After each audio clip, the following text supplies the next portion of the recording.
السلام عليكم. لا تنسوا الاعجاب بالفيديو والاشتراك في القناة تشجيعا لنا لنستمر بنشر المزيد إن شاء الله.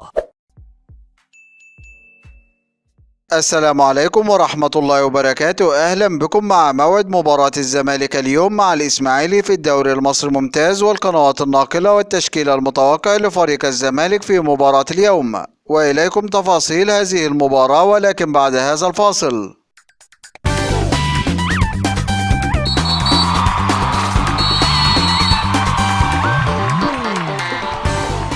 يستعد فريق الزمالك لمواجهة فريق الإسماعيلي في مباراة اليوم، وذلك في إطار مواجهة الجولة العاشرة من بطولة الدوري المصري الممتاز. ويحتل فريق الزمالك المركز الثالث في جدول ترتيب الدوري المصري برصيد 21 نقطة من 9 مباريات، فاز في 6 مباريات وتعادل في 3 مباريات، ليكون الفارق 3 نقاط بينه وبين فريق الأهلي متصدر جدول الترتيب برصيد 24 نقطة، بينما يحتل فريق الإسماعيلي المركز الثامن عشر والأخير في جدول ترتيب الدوري المصري برصيد 6 نقاط من 9 مباريات، فاز في مباراة وتعادل في 3 مباريات وهزم في 5 مباريات، ليكون الفارق 15 نقطة بينه وبين فريق الزمالك. وسوف تنطلق هذه المباراة اليوم الخميس الموافق 29 ديسمبر 2022 29/12/2022 في تمام الساعة 7 مساء بتوقيت مصر والسودان وليبيا، 8 مساء بتوقيت السعودية وقطر والعراق واليمن وسوريا،